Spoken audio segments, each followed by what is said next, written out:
But we think that when we look over the next several years, that companies that will benefit from this AI sector are not just going to be in memory. I think they are going to be companies such as NVIDIA and Broadcom who can bring together the combination of silicon and software and scale and a complete supply chain. And in the case of NVIDIA, also add a lot more developer support. So they will be able to monetize a lot more of this AI ecosystem. So for every $100 that is going to be spent in implementing AI, we think NVIDIA's exposure to that will be 60 to 80%.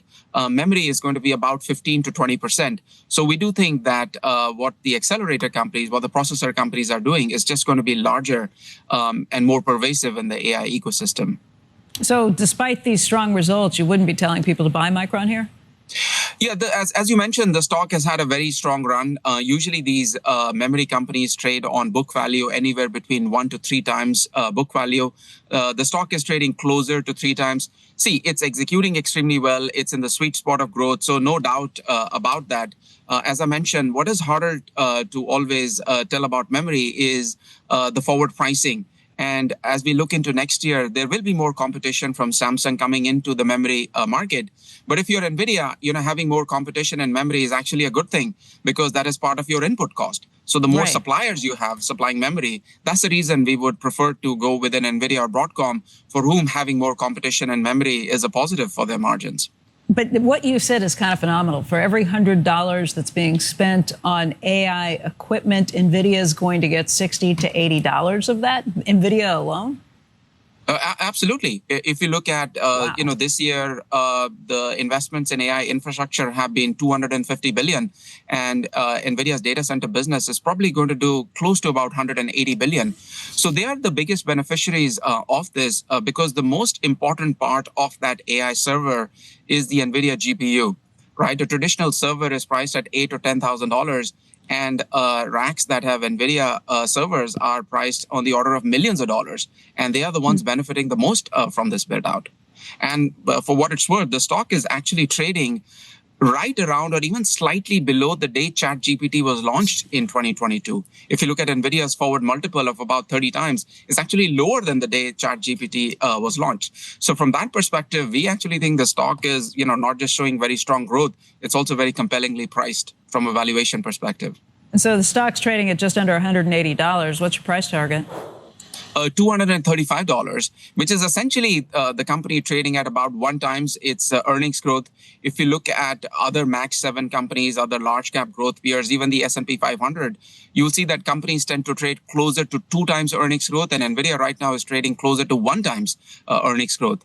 I think what the company has been caught up is a lot of overstated concerns about China, about competition from Broadcom. But we think that the OpenAI announcement that they just made, tells us 2 things. First, that NVIDIA will be extremely well engaged with the Western AI ecosystem, which is going to be much larger than whatever is being built in China. And number 2, the preferred vendor status that they have with OpenAI suggests that they will have a very strong market share as that disruptive company builds out its AI infrastructure. And, I think that investment is a force multiplier for everyone else in the AI ecosystem, that when you have a disruptive force such as OpenAI investing to this extent, I think it puts pressure on every other hyperscaler to invest. And we think companies such as NVIDIA and Broadcom are very well positioned to benefit from that build out. I see. The problem is NVIDIA's 27 times next year's earnings, the way I get it. Right. So you always get caught up with the idea that, wait a second, before you just say these are ridiculous levels, I mean, take a look at NVIDIA's not making them, it's a low and also the money being spent is by the biggest companies, many of them. Right. I mean,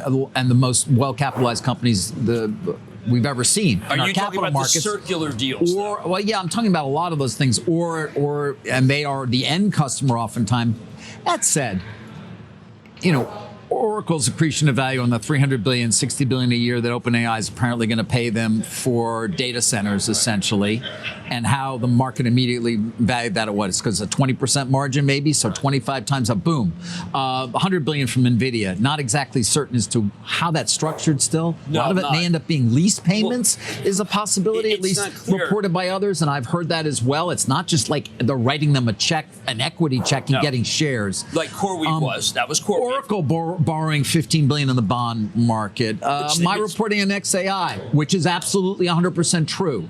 10 billion at a 200 billion value. But how about Alibaba? You want to go Alibaba? Not even close, by the way, to enough money. I mean, the money. You can't even conceive of how much is needed. Well, you're using the 3 trillion or the 4 trillion by 2030. What are you using? I don't know. I'll go low. 3 trillion, right? Sam Altman's saying by 2030. Now they will have 100 billion in revenues. He says at OpenAI. But the demand. They're going to lose 44 billion between now and then. It's not that many years away. No, but Jensen, if he were here, and that's not even counting all the money we just talked about. But he's saying, look, you have to spend it to meet demand. Sam Altman was saying, look, we have so much demand, we don't know what to do. Meta has a huge amount of demand. Alphabet has a huge amount of demand. This morning we found out that Amazon, in their big upgrade, Amazon Web Services is probably not growing 18, but growing 22%.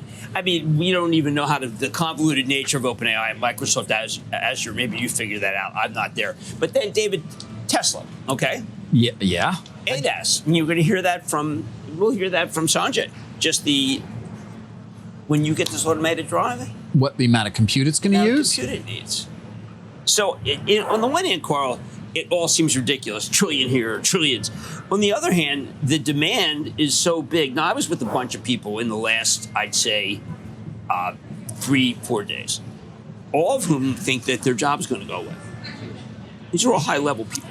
That is the really interesting wrinkle, is that how much end market demand can there be when that market itself is going to be displaced by this technology? Well, that's the page 1 of the Cincinnati Enquirer today is about a 77% surge in utility costs. Ohio is the number 5 state for data centers. It's a big deal, and I know that Pennsylvania had a conference. Cincinnati, they got other problems. Cincinnati without Burrow, I mean, they're pathetic. I can't watch them.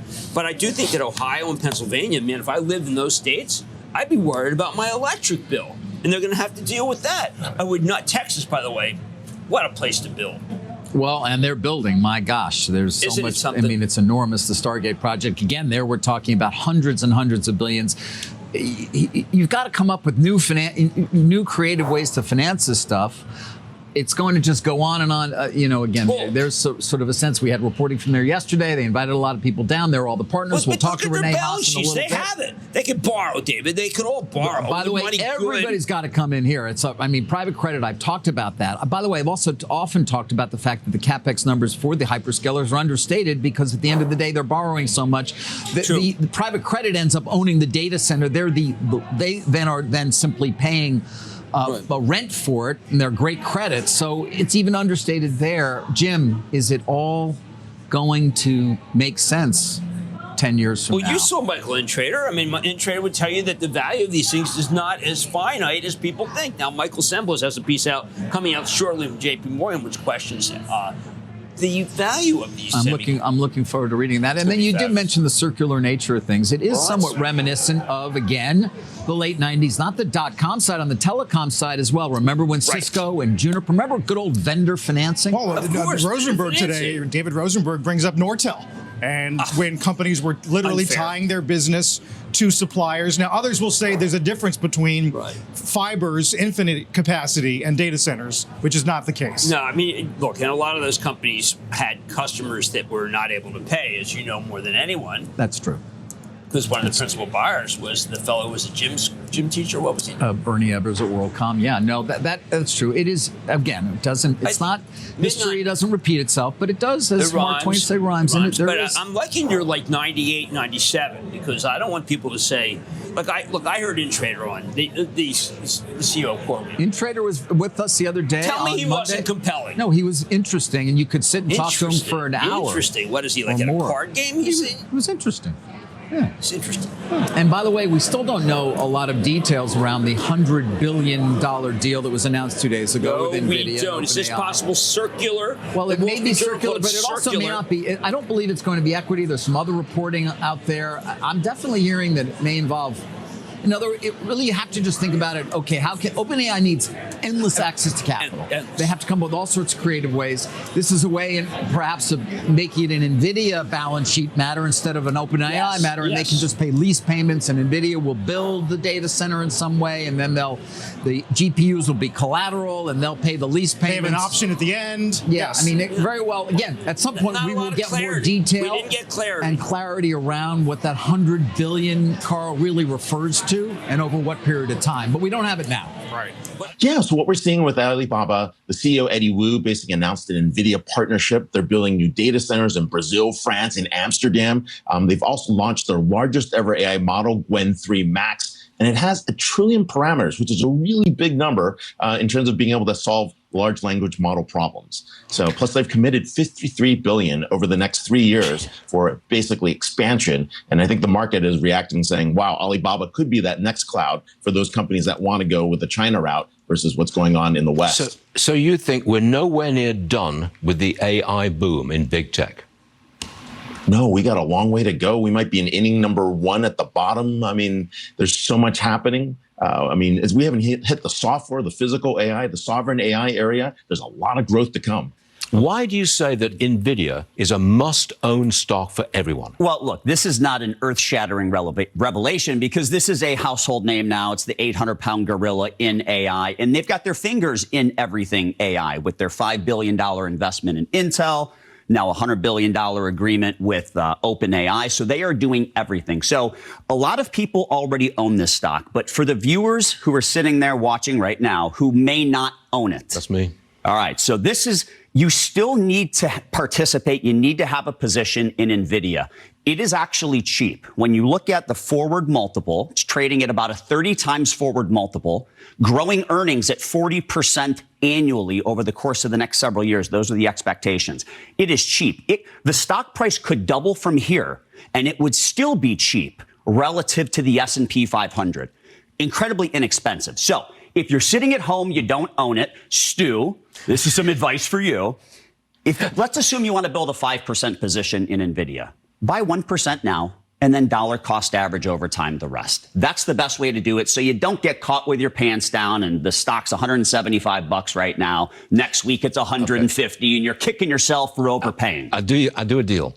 I will consider it, and I might do it for my grandchildren. I like that. Okay. But when you've got grandchildren, you figure it out. But not for me now. Okay. I'm too old. You like dividend payers or more stable companies? I like the stocks I've already got that have done very well for me. Microsoft and Blackstone, you know. They're great. And we own those too.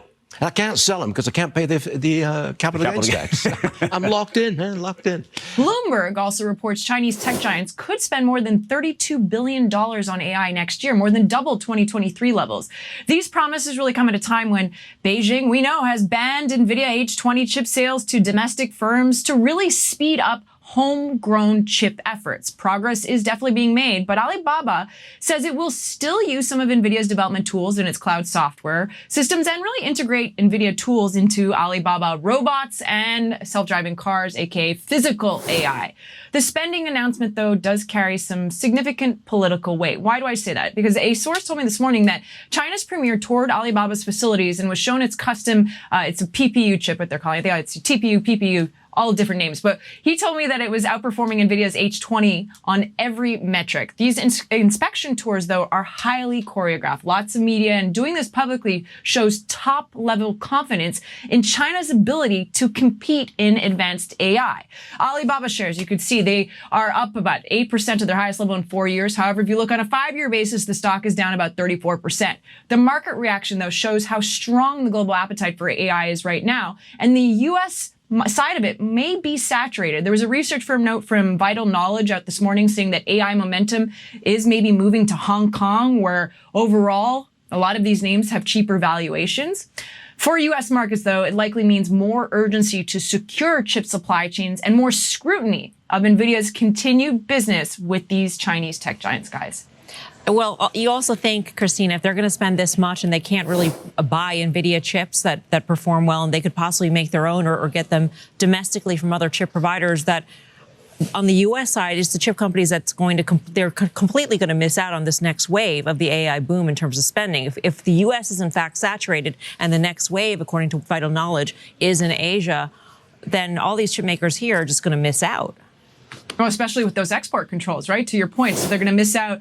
The investors would miss out if they're heavily invested on the AI stack front over here. And then on the American, the CEO front and all of these tech CEOs that are arguing, we need to be part of this big CapEx spend in China, or else we're going to be missing out on a huge market. And so obviously there's financial repercussions, but two, if a lot of Chinese firms like Alibaba, they're building these open source models and they're becoming more and more popular with developers. And so if they move forward and developers start using Chinese technology and Chinese models, that pushes out U.S. firms even more so. So that's the argument that NVIDIA CEO will make. That's the argument that, well, I guess Intel CEO, everybody will make. They want to be part of the China equation. But then on the flip side, you have the security risks that are involved with that. You're sending more advanced technology, maybe these B30, B40 chips.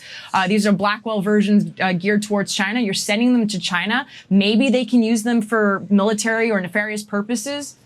That's the other side, the other argument. And Deutsche Bank also had a note out this morning, and I think they put it into perspective. Deutsche Bank writes this, quote, simplifying it, perhaps NVIDIA, which employed only 36,000 people at the last update earlier this year, holds the keys to all global macro in 2026, end quote.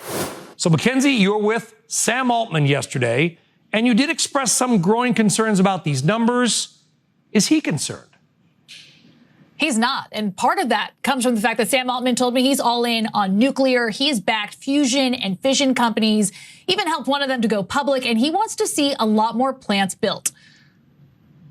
I am extremely bullish about nuclear, advanced fission, fusion. I even think we should build a lot more of the current generation of fission plants. Given the needs for dense energy, I think we as a world need to be investing much more in nuclear buildup than we are. Now, 17 gigawatts is the equivalent of about 17 nuclear reactors, and each takes at least a decade to build.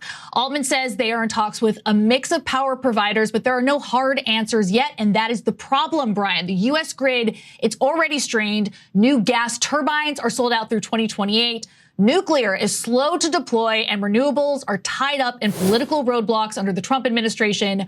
When I asked what that looks like on the ground right now, Altman pointed to the Abilene site, only a fraction of its eventual size, and said that even at this stage, it shows what it takes just to deliver part of ChatGPT's current demand. This is the first place we started building out, one of the Stargate sites. This is now about maybe 20% of the size that it'll eventually be, a little bit less than that. And this is what it takes to deliver ChatGPT. When you ask ChatGPT something, it gives you an answer. You don't really think about what goes into that. And it's a huge amount of work.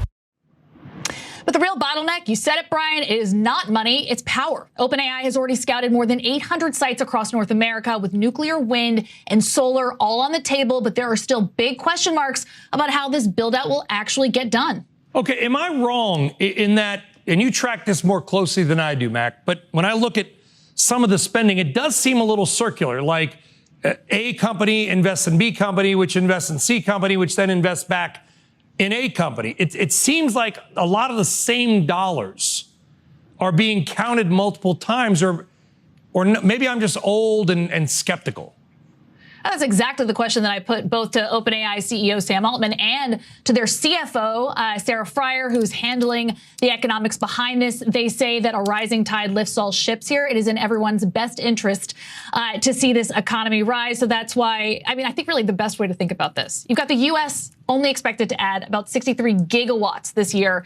NVIDIA and OpenAI's plans alone could consume 16% of that. And that's why the circular economy dynamic that you're pointing to is so concerning. But we are seeing these multi-year deals, and their point is, yes, these are blockbuster numbers on the face of it, but a lot of these things don't come online until the back half of 2026, the back half of 2027. And it's meant to scale along with OpenAI's revenue scaling with it. $13 billion this year, targeting $130 billion in revenue by 2030. It's crazy. We went from we're going to phase them out, oil and gas, to we need more of everything in about 5 years. It's truly remarkable. The street's catching up right after those blockbuster numbers. I think NVIDIA has really kind of blew everyone away. This morning I saw Iron get another upgrade. I think that's 2 or 3 this week alone. Why do investors want to be in this area right now? Well, it just goes back to the exact question we were talking about. What's going to happen first and then what's going to happen later? What's going to happen first is we need to build out capacity. There's an insatiable amount of demand for compute, and there is a insatiable amount of need for energy to support that compute. And right now, these companies are coming up. They're sort of repurposing. Many of them were Bitcoin mining, and now they're repurposing what they're doing and reusing the infrastructure that they're building out, the energy they're able to create to deliver the power that's needed. So these companies, they are super speculative, and some of them have run pretty far.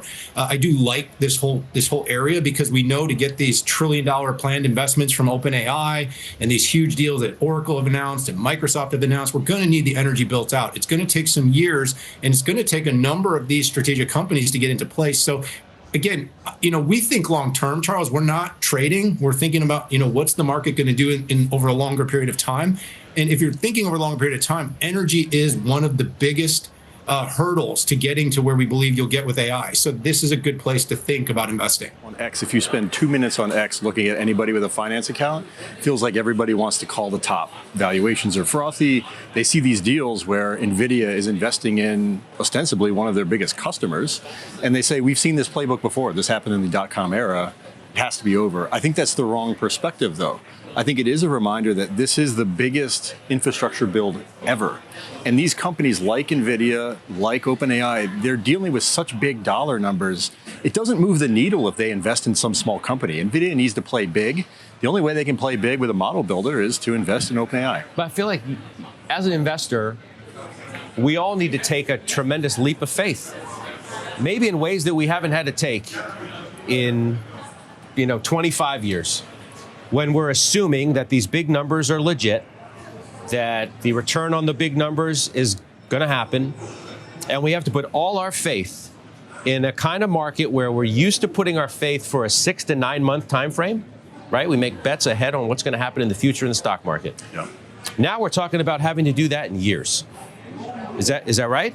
You feel that way? I think that's right, and it is uncomfortable. I won't say it's not uncomfortable. I think it's even uncomfortable for me as someone who's spent my life in tech. But I think we kind of see the writing on the wall, and I've said this before. I think that this AI spend boom, it will culminate in a bubble bigger than the dot-com era. I don't think we're there yet. I think we still have 2 to 4 more years. We've talked about that before here on this show. I still think that's the right time span to think about how aggressive these numbers are going to get. And on top of that, you look at what the mega cap companies are doing. That is one thing that's different in this era versus the dot-com era, is that the biggest companies in the world they're all in. They're spending hundreds of billions of dollars of free cash flow they're generating on these infrastructure builds. So I think that's the thing that's different, where they're going to continue to put this money to work. And I think it might last longer than people think. All right, I hope you're all doing well and staying calm in this market. Really quick, I want to reiterate that I seriously encourage you to research IRON. IRON had another great day today, and so it would not surprise me if we were to see some red price action in the short term. But I'm bullish on IRON over the next 1 to 2 years. There's a reason the stock has been gradually moving higher after the company's most recent earnings report. And there's a reason I've been pounding the table repeatedly in recent videos, encouraging you to look into this company. IRON is up about 55% from when we first mentioned it on the channel a couple weeks ago. I don't know what the stock will do in the short term, and we could definitely see some red action after having such a strong green day today. But I'm viewing this as a long-term investment for the next 1 to 2 years. I made a community post on the channel recently giving a simplified explanation of why I like IRON, and I highly encourage you to read it. Now, let's talk about NVIDIA. Today, we learned that Alibaba is integrating NVIDIA's AI development tools for robotics and self-driving cars into its cloud platform, offering NVIDIA's physical AI software stack to its customers. Alibaba also announced plans to open multiple data centers around the world outside of China, but did not specify if there would be NVIDIA chips in those data centers. This integration of NVIDIA software into Alibaba's cloud platform is very interesting given current export controls on NVIDIA chips to China. Perhaps this is a way for NVIDIA to increase China revenues, even if they cannot yet sell chips they're due to the geopolitical situation. The good news is that NVIDIA's business is accelerating even without H20 sales in China. Also, the Alibaba news today and the news we learned earlier this week from the UAE about a new lab using NVIDIA's Jetson AGX Thor chips for the development of physical AI are both reminders that NVIDIA is actively establishing themselves as the underlying foundation of physical AI around the globe. NVIDIA's long-term growth in physical AI is not being adequately appreciated by most analysts right now. Now I'll once again share my thoughts about the vendor financing situation from yesterday's today's video in case you missed it, because this is a very important topic given some of NVIDIA's recently announced investments, including the $100 billion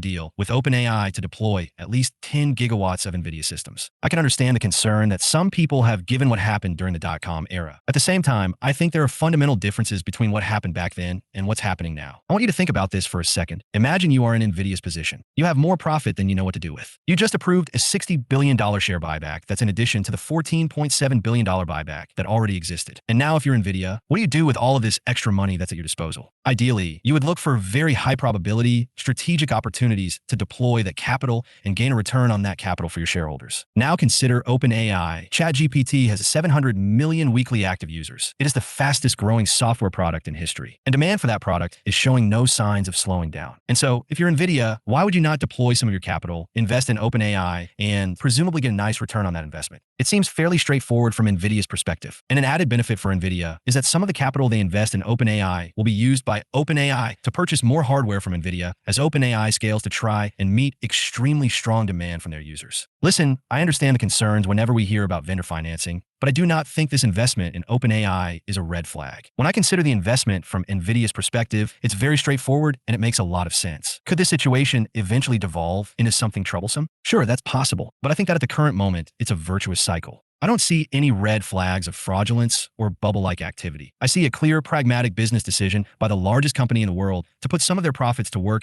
in order to generate a greater return from that capital for their shareholders. This AI build-out is fundamentally different from the dot-com era because companies are not aimlessly building out AI infrastructure in the hopes of eventually finding a use for it or eventually finding demand for what they build. Rather, there are already many use cases. There's already extremely strong demand. And these companies are building out this infrastructure knowing that they're paying customers ready and waiting for that capacity to come online. That was not the case during the early days of the internet. Anyways, let me briefly share a few more reasons why this AI revolution is fundamentally different from the dot-com era. The largest spenders in this AI revolution have the deepest corporate balance sheets on the planet. The largest spenders are primarily funding their AI investments by means of their own cash flows. That was not the case during the dot-com bubble. And both the development of new use cases and mass public adoption of the technology is going to happen much faster than it did during the early days of the internet because the internet is already here, making new use case development and mass public adoption immediately possible. We don't have to wait 10 or 20 years for it to happen. Instead, it's already happening at this very moment. This drastically reduces the risk of long digestion periods like what we saw in the early days of the internet. All of that to say that I don't think we are anywhere near any type of bubble bursting type of event. The reality is that AI demand is still extremely strong. Just consider Microsoft and Amazon, for example. They told us this past earnings season that they have hundreds of billions of dollars worth of backlog that they have to deliver to their paying customers. In other words, they're already seeing a direct ROI, and they're investing heavily to try and meet extremely strong demand. Additionally, NVIDIA has the earnings growth and the future projected growth to more than justify its current valuation. That would not be the case if we were in a bubble that was about to burst. Now, will there eventually be an overbuild of capacity? Sure, probably at some point, but I honestly think we are at least 3 to 5 years away from something like that happening if it happens at all. Because as I mentioned, new use case development and mass adoption of the technology is happening much faster than it did during the dot-com era. This drastically decreases the risk of long digestion periods, as well as decreases the risk of an overbuild of capacity. We need to remember that as new use cases are developed, the need for compute will grow even stronger. And so the question is, are there new use cases being developed right now? The answer is absolutely yes. On that note, NVIDIA is actively establishing themselves as the underlying foundation of multiple emerging industries, including both physical AI and quantum computing. Just focusing on physical AI for a moment, I think we will see many new use cases developed in this industry. We're no longer talking about AI agents that complete digital tasks. With physical AI, we're talking about physical AI agents that complete physical tasks in the real world. This will lead to a massive increase in demand for NVIDIA's products. I think there's a very real possibility that NVIDIA's physical AI business may eventually be larger than their current data center business. NVIDIA sells the hardware for the data centers where the models are trained. Then we have NVIDIA Omniverse where the models are taught and tested. And then we have NVIDIA AGX, which allows real-time on-device inference, enabling robots to have intelligent interactions with the real world. NVIDIA expects the world to eventually be filled with 100 million self-driving cars, billions of robots, millions of factories, and hundreds of thousands of warehouses utilizing physical AI. We're going to see a massive number of new use cases developed, and I think we will see a large increase in demand for NVIDIA's products. Physical AI currently represents a relatively small portion of NVIDIA's business, but I think it may eventually be as large as their current data center business. All of that to say that new use cases continue to be developed. increasing the need for more compute. I don't think we're anywhere near a bubble bursting type of event. And I think most analysts are still widely underestimating NVIDIA's long-term growth. In addition to physical AI and quantum, NVIDIA has other large growth opportunities that they are really just starting to capitalize on, including sovereign AI, enterprise AI,